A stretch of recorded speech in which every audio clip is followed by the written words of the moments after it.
Good evening. I'd like to call to order the Cabarrus County Board of Commissioners regular meeting for January the 21st, 2014. Thank you all to everybody that's here tonight. We appreciate everybody that's in the audience.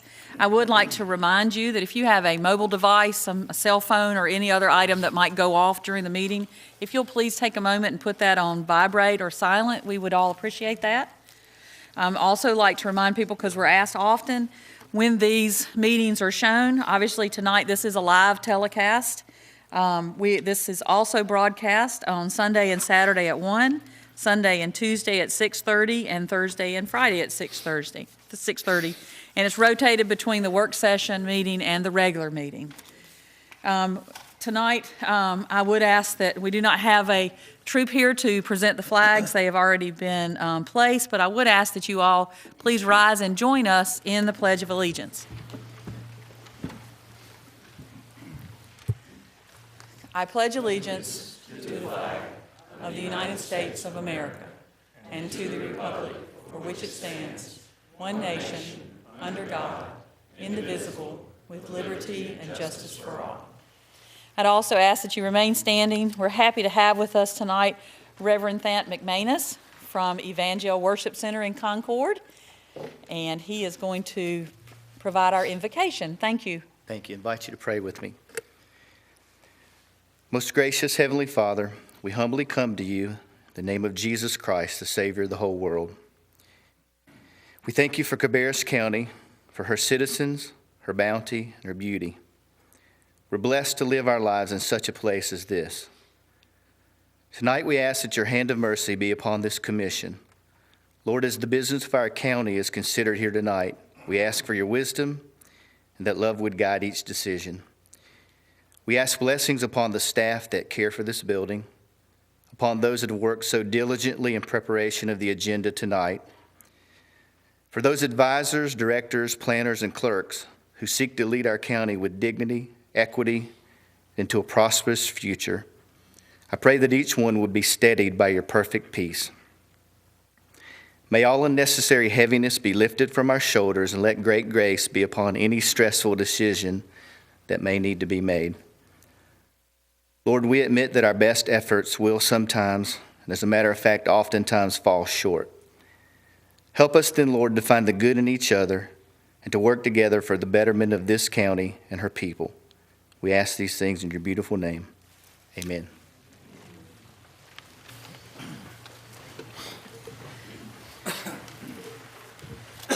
Again, thank you very much for being here with us tonight.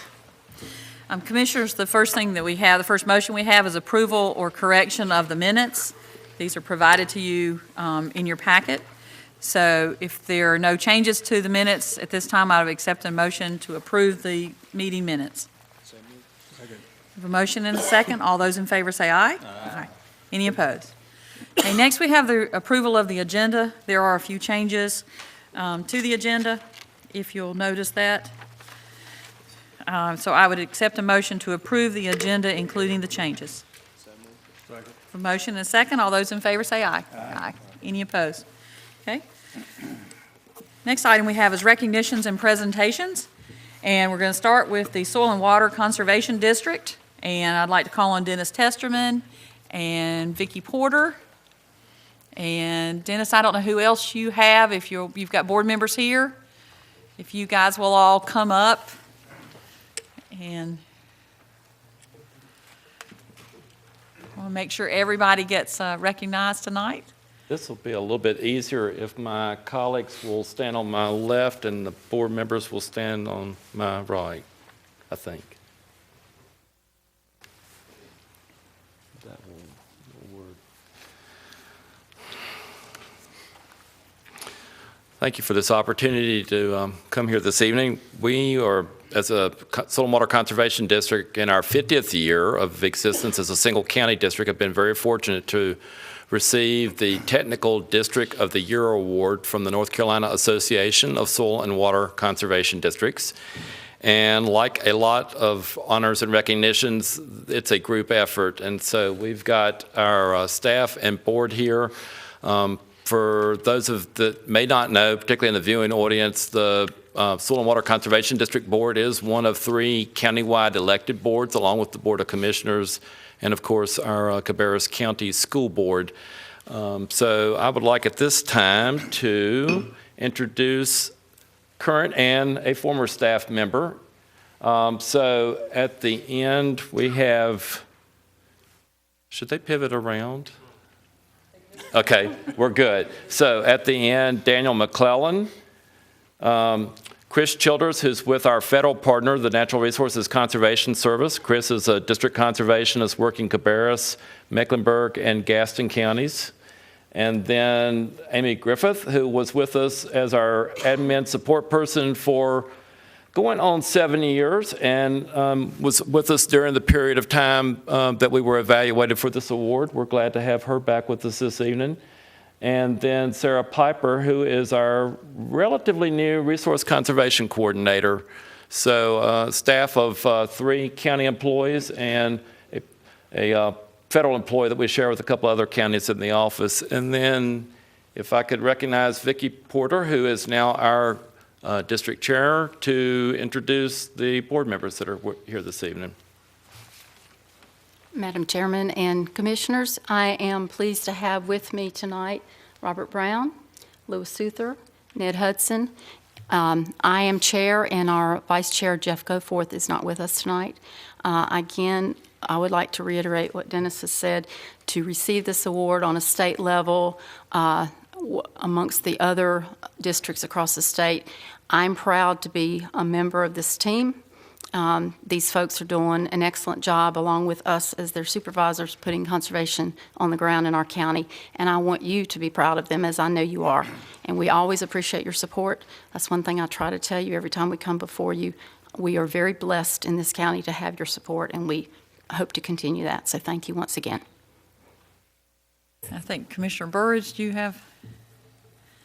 And this is the 2013 Outstanding Technical District of the Year, presented to the Cabarrus County Soil and Water Conservation District for outstanding leadership in the implementation and diverse and effective conservation of initiatives, presented by the North Carolina Association of Soil and Water Conservation District. As far as I'm concerned, this is one of the most important groups in the county, because you're trying to preserve our land and our water, and I present this to you. It's well deserved.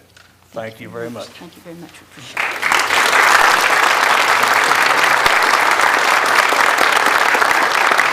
And we appreciate time on your busy agenda tonight to recognize us, so thank you very much.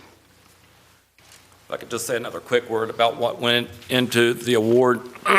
This is a Technical District of the Year award, and so the things that kind of coalesced for us in the past year included some restoration projects, a very big one on the Cox Mill Elementary School campus, where we did a wetland restoration project there with almost $1 million budget. And then the other big piece in that was farmland preservation that we are starting to get into in a big way. And thanks to support from this board, as well as funds made available by the state and the federal government, we are working towards putting permanent conservation easements on agricultural working lands in our county.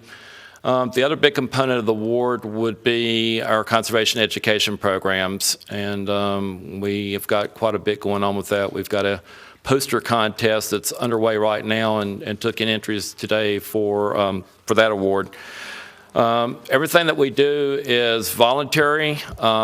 We work in a non-regulatory environment, and the Conservation District, the other thing I was going to say was, since we have 3 elected members on our board of the 5, 2 of those seats will be up for re-election in November in the general election. And like everything we do, our success depends on having an informed and engaged and responsible citizenry. So thank you for all you do to help us make all this come together. Appreciate it. Well, thank you very much. Commissioner Burridge is our commissioner that serves with you guys and meets with you, and so that's why we're thankful that he was able to present the award. You like that group? Is that what you're saying? He's a fine liaison. We very much enjoy working with him. Thank you. Thank you all. We appreciate you being here tonight.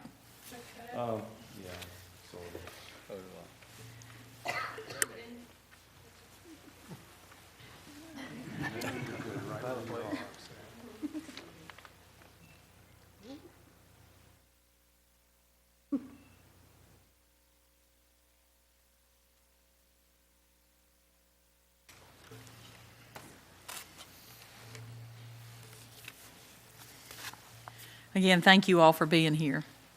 Next, I can call on Jonathan Marshall to come up concerning the 2013 Fair Awards. Welcome.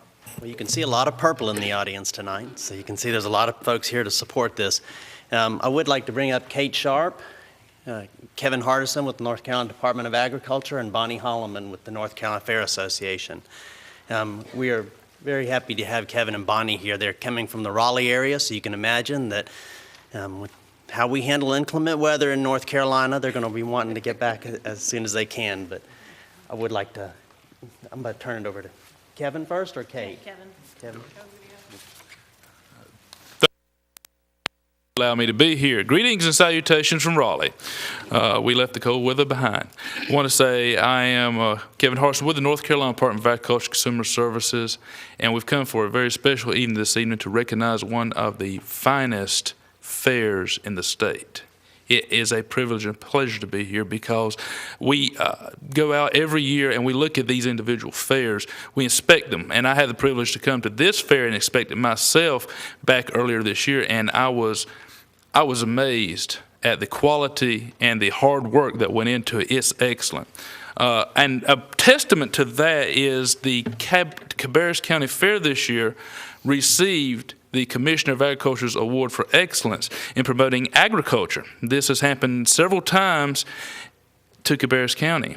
I know of two personally because I've been involved with the last two, and we're very proud of it. They did an excellent job in promoting North Carolina agriculture to this county and the surrounding region. So we're very proud of this fair and glad to be here with you this evening on this special night. I'm going to turn it over to Ms. Bonnie. Thank you so much for allowing us to be here tonight. We want to thank you not only in allowing us to be here, but we want to thank Cabarrus County for your fair. I am the executive director of the Fair Association, and we're very passionate about our fairs. Over 6 million people, I'm sure you know, go through the county fairs each year. Cabarrus County ranks at the top. It goes without saying with the awards that you have received from the IFAE, which is an international association, not just for the United States of America, but all over. So when you go to that convention and you win an award, it just didn't happen. There's a lot of hard work that has gone into that. We hold Cabarrus County up as a model in our association for all the hard work that you have put into your fair. And we all know behind every successful thing like this, there's a leader. And the association quickly noticed that several years ago when you employed Kate Sharp. Kate she's a team player, she's a leader. We put her on our board a couple of years ago and quickly saw what a wonderful job she does for you, and we put her on several committees, and she always shows up and she does a fantastic job. I want to leave with you a remark from Marla Calico, the CEO of the IFE. Kate has done such a fantastic job to put the Cabarrus County Fair in a positive spotlight, not only in your county and North Carolina, but also with her peers across North America at county and state fairs. She is one of our rising stars in the fair management business. And we sincerely hope at the North Carolina Fair Association that Kate's around a long time, and all your volunteers out here that you have. I want to tell a real quick story about a couple of these folks. At the North Carolina State Fair every year, we have what's called the Best of Show. And we bring in from each fair 2 items Best of Show. Cabarrus County has 2 volunteers that come down there at their own expense to put this booth together. It's an award-winning booth. They work for hours upon hours putting this together. Then they come back on Sunday night and they stay there to 10 o'clock till every exhibit is taken out. Cabarrus County, thank you, thank you, thank you from all 41 active fairs.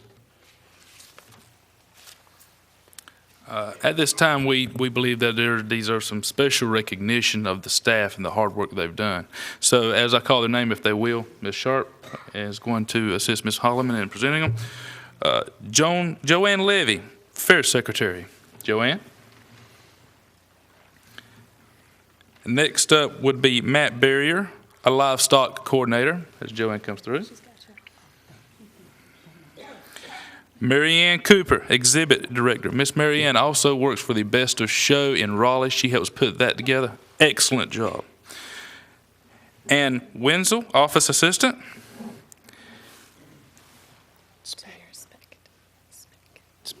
Tammy Specht, Entry Coordinator. Anita Tucker, Exhibitor Premiums. Carl Beard, Poetry Superintendent. And the poetry exhibit this year looked excellent. Next, I'd like to ask all the volunteers to stand up and be recognized. If you would, please stand up and be recognized.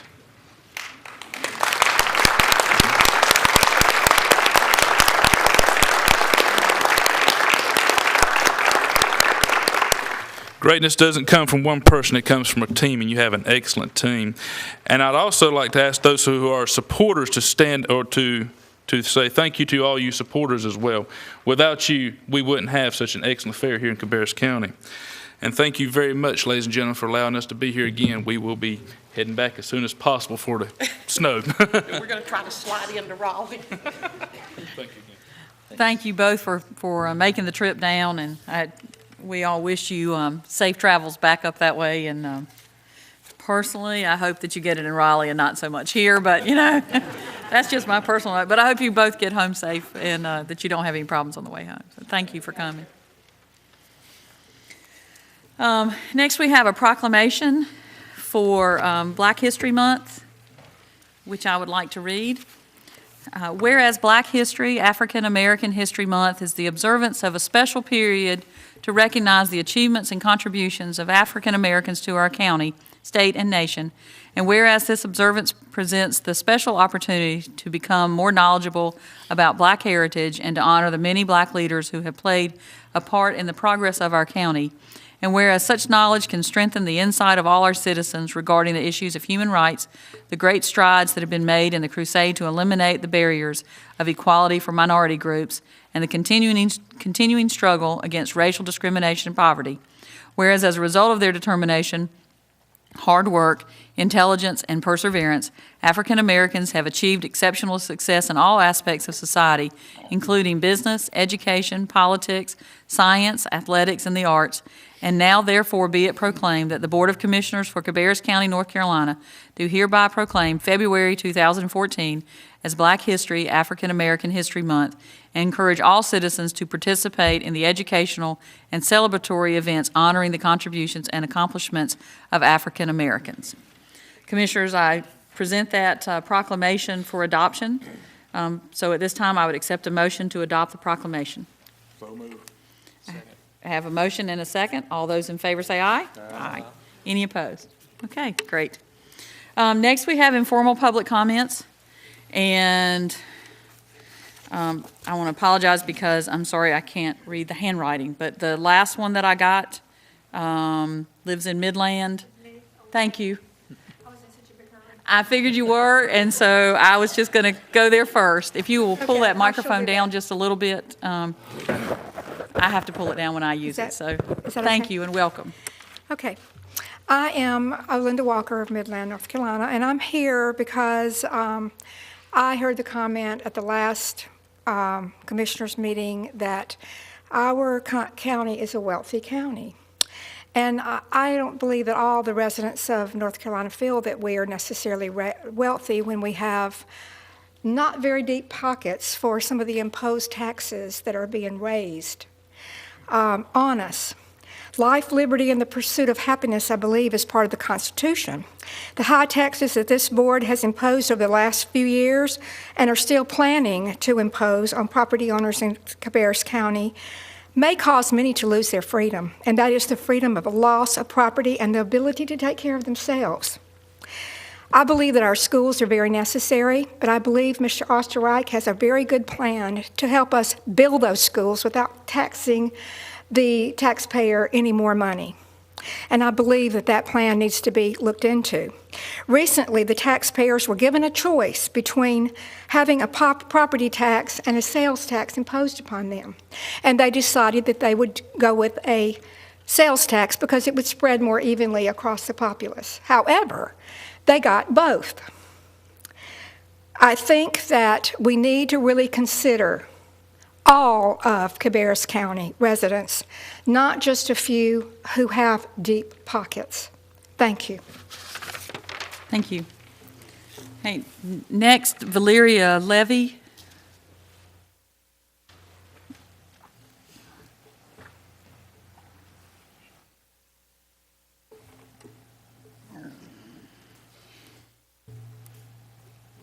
Hi, welcome. Hi, And thank you. If you'll introduce your sidekick there, please. He followed me on up, didn't he? This is Joseph Earl Levy, and I'm Valeria Levy, and we both are animal lovers. And I actually attended college to become a veterinarian and found out very quickly that you can love animals, but sometimes you can't take the blood. Had to change my major to marketing, but always remained a lover of animals. As a family, we've always attended the fair. My grandparents and my parents took me to the fair in Virginia. Here in Cabarrus County, I've continued that tradition of going to the Cabarrus County Fair. We love the fair. It's clean, it's neat, it's exciting. The changes that have been made over the last couple of years are amazing. I used to live in Charlotte. I moved to Kannapolis. I attended the fair when I was in Charlotte and now continue in Kannapolis. Although I have another fair that is closer to me, I will drive more often down to the Cabarrus County Fair and attend your fair. I will say that what I've noticed from the fair is that when we carry a friend of his to the fair, because he hates to go by himself because he can't ride all those rides alone. I'm not getting on them. But he will, I feel comfortable bringing another child with me and there with the animals because I know the love and the care that's been given to them. You can tell from the volunteers, you can tell from the people that are there how clean it is, how neat it is, and you're comfortable as a parent allowing your child to participate in milking of the cows and doing those type of things because you know and you can tell that that is a clean environment, which is why we enjoy it. And I'll tell you that that is a direct reflection of the leadership that's with this fair. And you all are doing a fantastic job as county commissioners continuing to support and provide great leadership for the volunteers as well as for parents like myself to feel comfortable coming out to a fair and driving 20 miles or more. So there's a lot of people that, just like myself, like to continue to come to the fair, and I want to say thank you. I'm sure you'd like to say thank you. Thank you. As well for continuing the hard work and supporting the leadership of the Cabarrus County Fair. Thank you. Well, thank you both. Next, Harry Stanhope.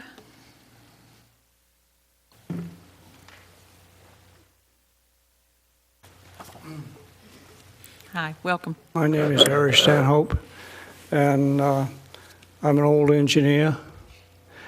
Lived in Cabarrus County for about 25 years, associated with the fair, so I know the names of Clyde, Harold, Mary Ann, of course, and the fair is well organized, and I think it's very important for the county. And tonight, I see something else, and I think it needs to have a little bit of a comment. We are the recipients of large influxes of population, and how we schedule, how we treat the land that is available, and our agricultural land is extremely important for the future of this county, long after I'm gone. Thank you. Thank you. Joyce Whitley. Hello, Commissioners. I am speaking for the North Carolina Make It With Wool competition. We would like to thank the Cabarrus County Fair for hosting the North Carolina Make It With Wool competition. State winners, contestants travel all over the parts of the state to attend the competition, and then they visit the fair. State winners compete at the National Make It With Wool competition, where the top placing contestants receive scholarships. North Carolina had the 2009 junior winner, the 2012 National Senior winner, and the junior contestant placed 9th. In 2013, North Carolina had the National Adult winner, the junior placed 4th runner-up, and the senior placed in the top 10. Kate Sharp and her staff continue each year to use innovative ideas to interest and to involve fair goers.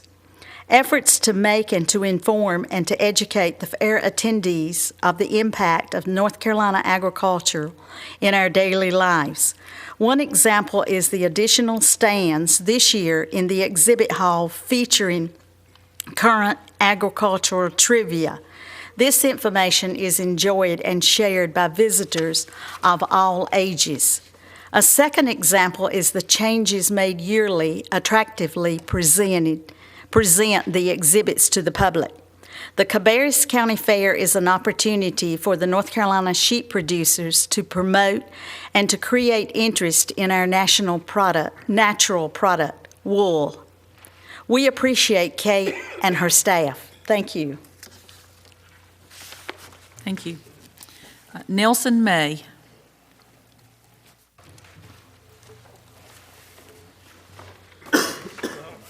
Greetings. Welcome. All that happy stuff. So I'm here tonight to congratulate Cabarrus County Fair and Events Director Kate Sharp, and I see she stepped out, which is okay. She's probably busy. She's got several awards tonight and for the fair, and I'm proud to share this event. And as you said, I am Nelson May. I've been a fair volunteer since the fair moved to the Arena and Event Center in 2002. My wife and I serve as volunteer horticultural superintendents. We volunteer approximately 3 weeks before the fair, getting things into place. And I'm also heavily motivated or involved with the Cabarrus County Master Gardeners Association. Our fair has grown much over the years that I've been associated with it. Kate will be doing her 4th fair this year. She has had new ideas every year to make the fair a family place to be. I have determined she is not only a business person, but is a people person looking for ways for families to enjoy the fair. She values the input of her volunteers, asking at the end of each fair for their feedback. Last season, we enlarged on a program she started the year before. An area was set aside for younger children to stop and color pages. After the completion, the children were given a coloring book, or I call it a trinket, for their effort.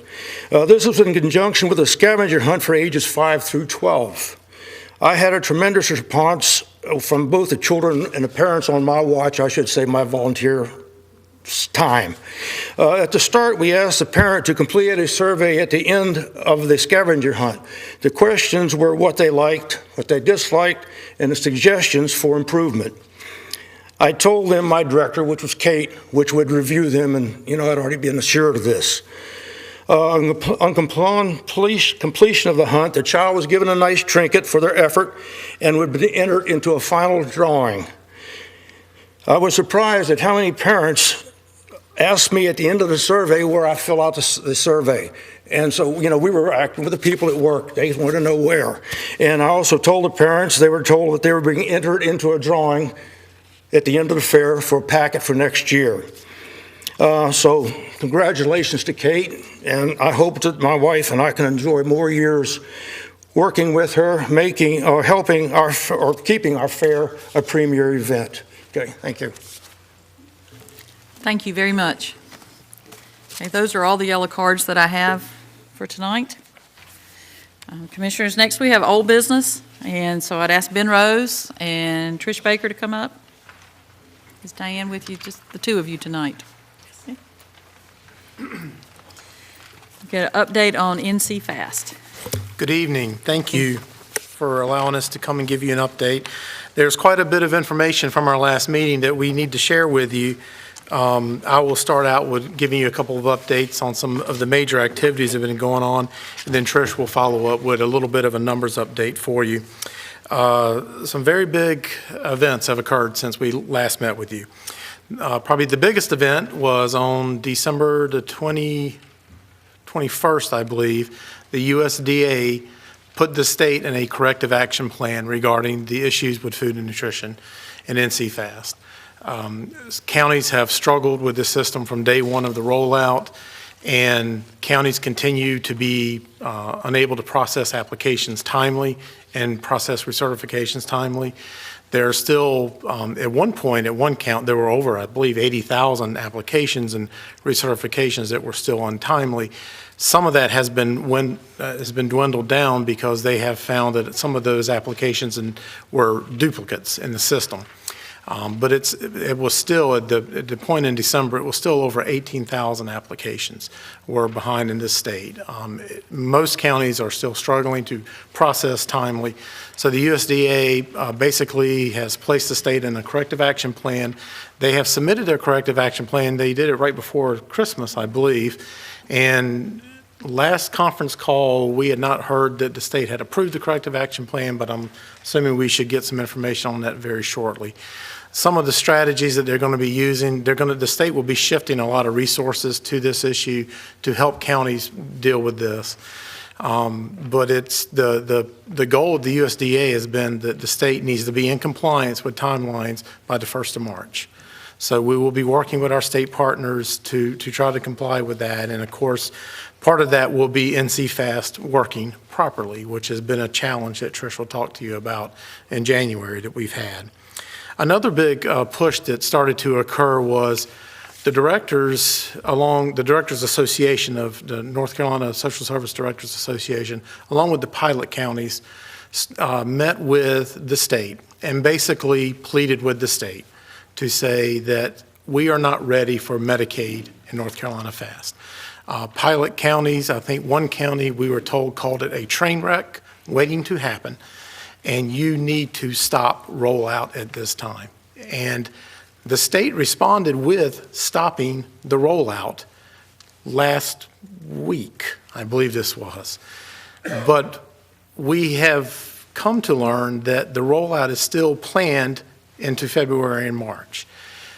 I shared with Megan, I think Megan shared with you a briefing letter that we got last week that is calling for the delay of the rollout in Medicaid. There are still a lot of concerns.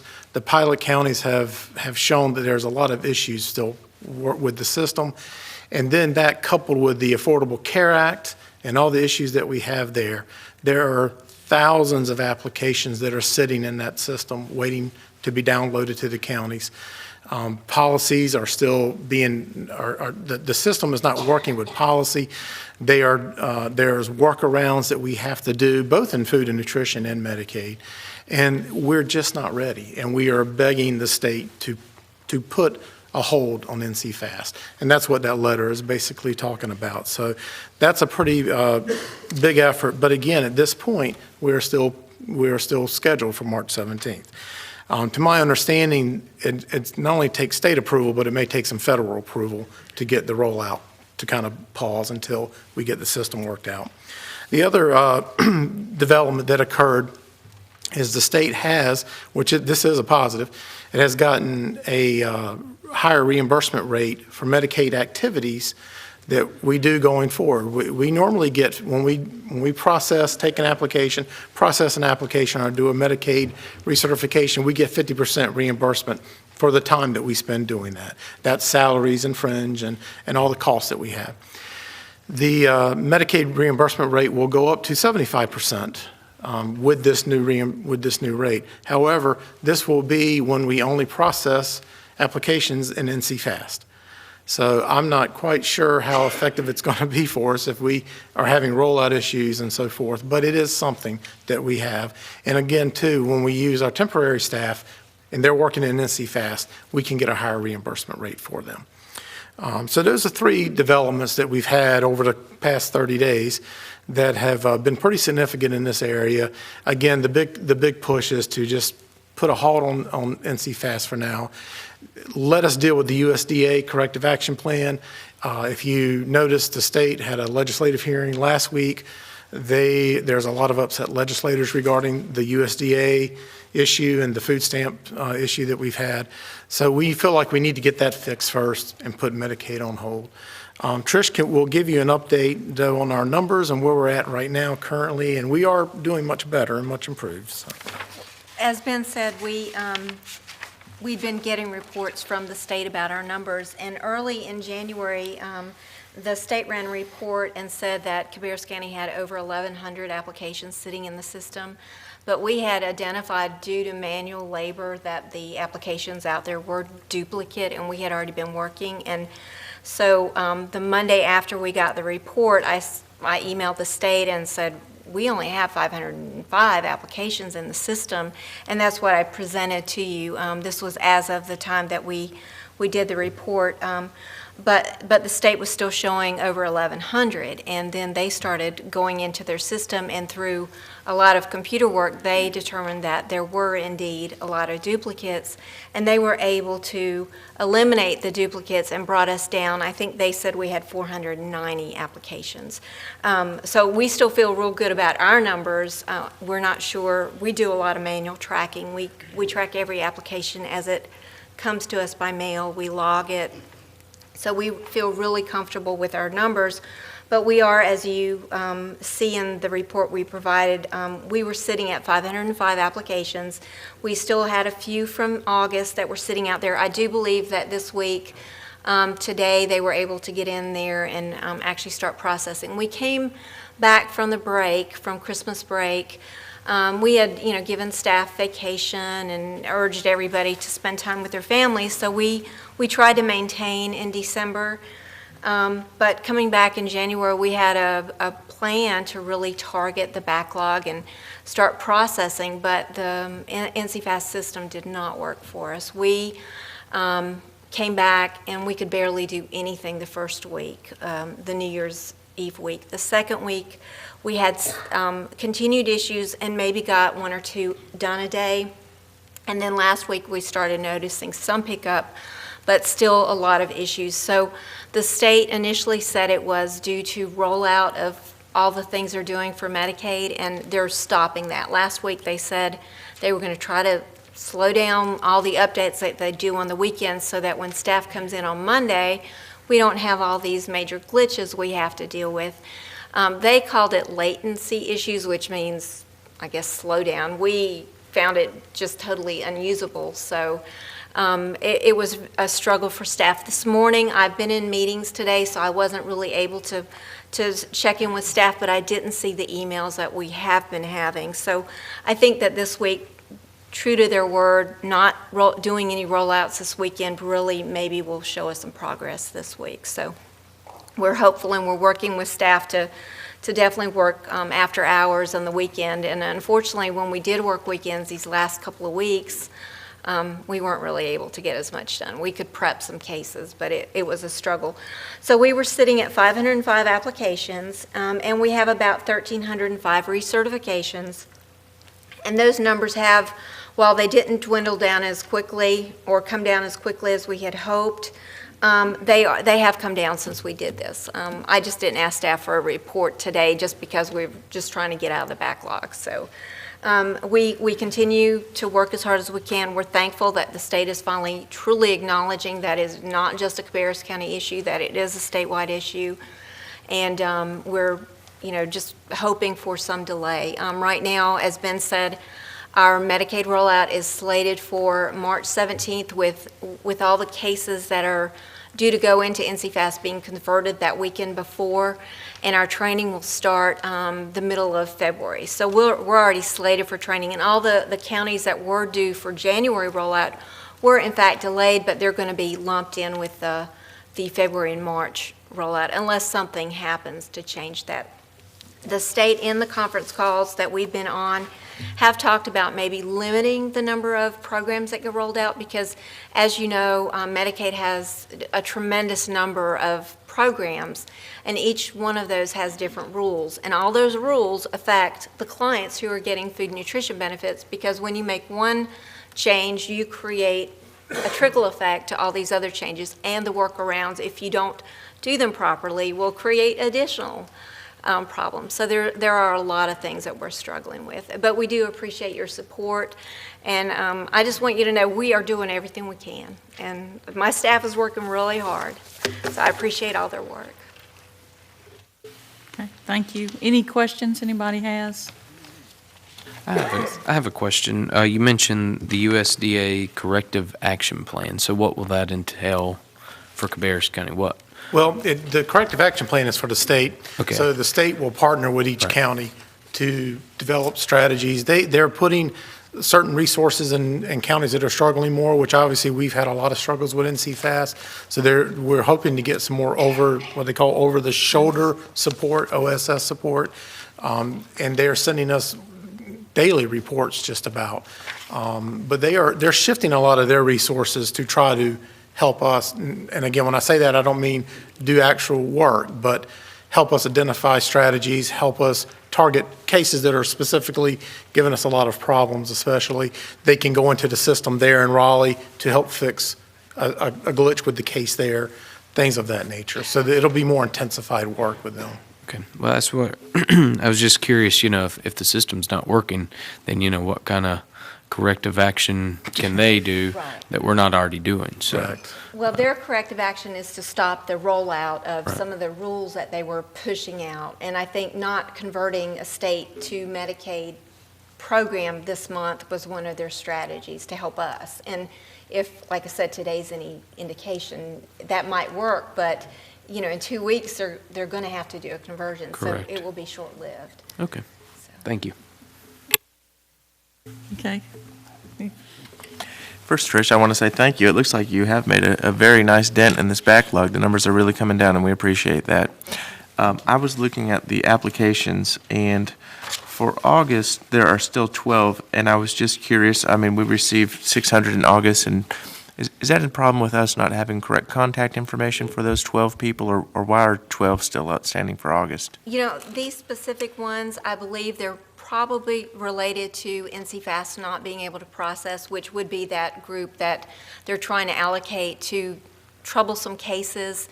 We had research in October that were back to April that we just couldn't get to go. And some of that, I don't know these 12 specifically, but usually when we have outliers like that, that is what the issue is. Yeah, I figured that was something, but one other thing that I noticed is if you go back to the beginning of the year, pretty much every month, well, January we started the year with 828, and we stayed well above 600, almost 700. And if you look through November, December, we dropped almost 50% on those applications. Do you have any guess as to what the cause of that is? We don't know if it's because of e-pass coming, or if because we're now getting more caught up, folks aren't creating as many applications. And you do have to understand that some of the numbers we reported in these other months could have been duplicates that we found and denied. We processed, we didn't at the time maybe identify them as duplicates. So I can't really tell you without going, doing a thorough review of each client. I don't know if I can tell you why the numbers have gone down. And please don't feel compelled to do that. I was just curious if you had an explanation off the top of your head. I noticed that as well, but we don't know if it's because we were behind or because there were that many duplicates. What happens is we get a recertification in, and if the client maybe doesn't hear from us, they go into ePass and create an application. Or they walk through the doors and maybe they had already submitted an application via ePass, which is the electronic, but they didn't think it took, or they didn't hear from us, so now they've created a duplicate, and that may have been happening. I'm not sure, though. Well, thank you again for your hard work, and you had helped Commissioner Morris and I with one of your clients, and we appreciate that. Thank you. Thank you both very much. Thank you. Okay, Commissioners, next we have the consent agenda. So this time I would accept a motion to approve the consent agenda as presented. Have a motion. Do I have a second? Second. Have a motion and a second. All those in favor say aye. Aye. Any opposed? Okay, next we have, sorry, let me pull it up. Appointments to boards. And if I can tap on the right thing. Okay, we've got the Transportation Advisory Board. Julie Patterson, Cabarrus Health Alliance, Healthy Cabarrus, and Helen Leak, NC Mental Health, have resigned from their positions on the Transportation Advisory Board. Ms. Patterson has recommended Lee Glass to complete her term. Ms. Leak has recommended Delton Russell, Consumer Affairs Specialist at Cardinal Innovations Healthcare Solutions, to complete her term. We also would like to make a request. The visually impaired position, to be renamed Citizen Advocate ADA, and the City of Kannapolis position be renamed Citizen Advocate Aging. Charles Hendricks is recommended to fill the Citizens Advocate ADA position, and James Polk is recommended to fill the Citizens Advocate Aging position. Mr. Polk also serves on the Home and Community Care Block Grant Committee, so an exception to the service of multiple boards provision of the appointment policy would be needed for him. So at this time, I accept a motion to remove Julia Patterson and Helen Leak from the Transportation Advisory Board roster and thank them for their service. Do I have a motion? So moved. Have a motion and a second. All those in favor say aye. Aye. Any opposed? Okay, a motion to appoint Lee Glass, Cabarrus Health Alliance, Healthy Cabarrus, to the Transportation Advisory Board to complete an unexpired term ending June 30th, 2016. And a motion to appoint Delton Russell, NC Mental Health, to the Transportation Advisory Board to complete an unexpired term ending June 30th, 2015. A motion to appoint Charles Hendricks, Citizen Advocate ADA, and James Polk, Citizen Advocate Aging, to the Transportation Advisory Board for 3-year terms ending June 30th, 2016, including an exception to the service on multiple boards provision of the appointment policy, and provide the request and approve the request for position name changes as applicable. Do I have such a motion? So moved. I have a motion and a second. All those in favor say aye. Aye. Any opposed? Okay, motion carries. And let's see, you have a number of reports in your packets. At this time, are there any general comments by board members? Commissioner Morris? Yes, I wanted to report we had a library trustees board meeting this past week. As always, they have a great deal going on there. It's remarkable the amount of programs that they have. I attempted to put together a list highlighting some of the programs at the various library branches, and it got way too lengthy. But they have that much going on. A couple things I wanted to point out specifically.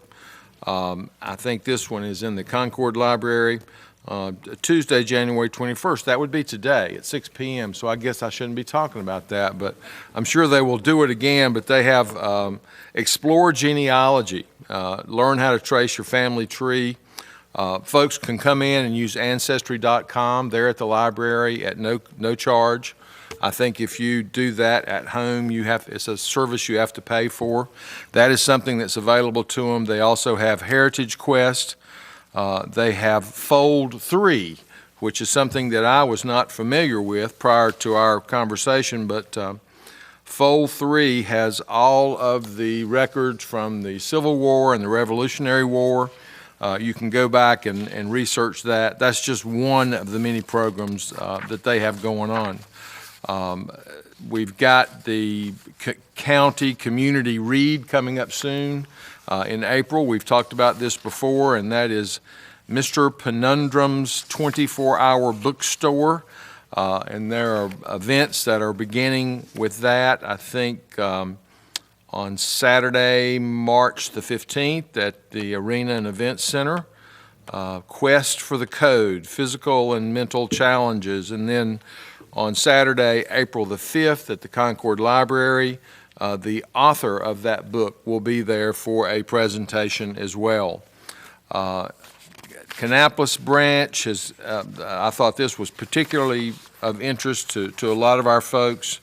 They have a session on free job hunting resources, and they talk about the resources that are available at the library to look for jobs, as well as how to complete resumes, so forth and so on. And that is a two-part program. I think the How to Land a Job Part 2 is on Tuesday, February the 25th, and Part 1 is on Wednesday, February 19th. And of course, all of these are on the webpage, all the dates and times and the information that goes along with it. The folks at the Midland Friends of the Library, and of course we talked about the establishment of a library there, I think, at our last meeting. They are very busy. They hosted a fundraiser this past Saturday, raising money for the Friends of the Library. They have got a book sale coming up in the next couple of weeks, so any of you that have an opportunity to support them, I would encourage you to do that. I think I have mentioned before that the library has their project for this year has been to feature various online resources each month and try to increase public awareness of the things that are available. They began this in July. They continue with a different topic each month. A couple of those in September, there's a service called Novelist that they featured. The usage on that service increased by 846% during that month. In August, Encyclopedia Britannica was what they talked about. You know, we all kind of think encyclopedias are the thing of the past. And maybe the books that I used when I was a kid are, but now they're online. The kids version usage increased by 183%. The regular version usage increased by 435%. So far this year, the circulation number of all the libraries combined is 360,731.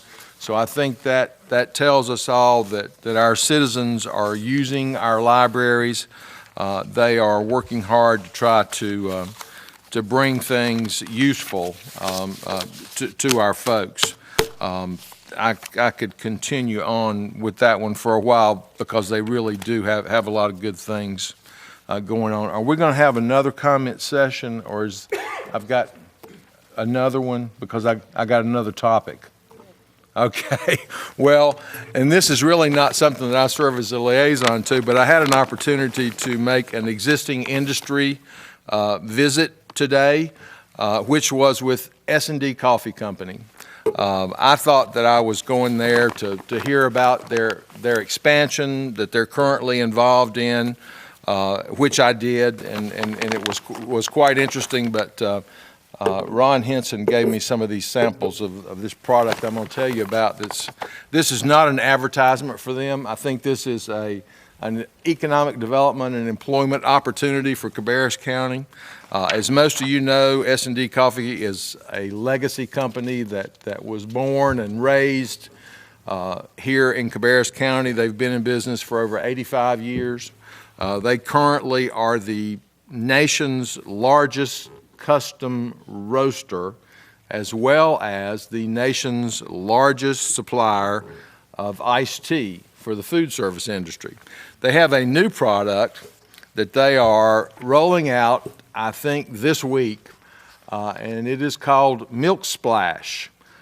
This is partially to encourage children that don't like to drink milk to enjoy their milk. It has no sugar in it, I think no calories. You squirt this in your milk or on your cereal. When he told me about it, I thought it sounded interesting, but then he served me some. I think I got the orange cream dreamsicle flavor, and it was absolutely delicious. But they already have arrangements for this to go in all of the Walmart stores, all of the Target stores nationwide.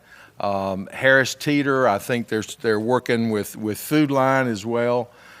So this is something that you're going to see on shelves all across the country, and it very clearly states on the back, S&D Beverage Innovations, Concord, North Carolina. So this is a Cabarrus County project. Of course, my first question was, where is this being manufactured? Currently, it is being manufactured in the Chicago area. S&D has made an investment in the company that makes the bottle. They have also made an investment in the company that makes the lid for the bottle, which you would think that'd be the same, but it's two different companies. They have proprietary packaging. All the different flavors have characters that go along with them. So they have some children's games and that sort of thing that will be developed along with these flavors. This one is Jammin' Banana, which I can't wait to try. But as they continue on with this, and I'll set these out if anybody wants to come up and take a look at them, I said, what are the possibilities of this product being produced here in Cabarrus County? The response was that is definitely, if this product is as successful as they think it will be, they would like to have redundant production facilities here in Cabarrus County as well as what they are currently using. So if that happens, due to the our folks in our Economic Development Corporation worked very hard over the last couple years to keep S&D's headquarters here in our community. And of course, we're all very pleased that they chose to do that. And certainly this board cooperated with them in causing that to happen. I hope that we'll be talking with them again soon about production facilities for Milk Splash, as well as very possibly manufacturing of the bottles and the lids, which would be great for our Cabarrus County tax base and would provide jobs for our citizens. This is a little individual serving one that comes in a bubble pack on the front of a box of cereal, so you can squirt it on your cereal as well. But that is one of my favorite things to do, is to go out to our industries here in Cabarrus County, talk to them and get an opportunity to find out what they actually do. It is fascinating and always surprising. I would have never dreamed if I saw this on a shelf at Target that it was a Cabarrus County product. So I wanted us, hope that we will be hearing a lot more about it in the future. I could go on with 5 or 6 more reports since we don't have any new business tonight, but I've been threatened not to artificially extend our meeting. Thank you. And we would appreciate that. Chris, you have anything to add? Jason? I just wanted to ask if we had set the date for the Board of Education, Board of Commissioners meeting. I'd like to get as much information out to the public as we can about that date so that they can start planning that. I was going to talk about that at the end. Great. Do you have anything? Okay. The only thing I was going to add is tomorrow I have the MPO meeting, and I know everybody's seen in the paper probably about Exit 49, and I think the City of Concord has taken the lead on that, along with the governor's been quoted, and so that's one of the projects that the MPO, Cabarrus Rowan and MPO group will be talking about tomorrow night. So looking forward to going to that meeting tomorrow and seeing if there's been any updates or changes with it. So we do not need a closed session tonight. So yet again, more good news for us. We do have our retreat, commissioners, as you're aware of. You have a packet at your space. So please make sure you take that with you tonight and take time this week before Friday to read over it. We will have the Commissioners' Retreat starting at 4 o'clock this Friday, January 24th. We will be meeting in the multi-purpose room right down the hallway. We'll go till about 8 o'clock, Commissioners, and then again Saturday from about 8 to 4. We have a lot of things to go over, so again, you've got that in your packet. After that particular meeting, we are going to recess to the 30th. And at that time, we're going to have a joint meeting with the Cabarrus County Board of Education, also in our multi-purpose room, to talk with them some more about the concerns that they have raised with us in the past. So we have a number of meetings coming up. I get asked, and I'm sure you guys do too, are we allowed to come to your meetings? And yes, you are. All of our meetings are open. If they're in this building, we do have the ability to videotape them so that we can show it on Time Warner Cable. There is, the only thing I will say is there is a limited amount of space in that room. So if we get too many people in there, we'll have to use an alternative plan or another site to be able to set something up. It usually isn't that big of a draw, but you never know. So again, we will have our retreat this weekend, and then we'll meet with the Board of Education next week.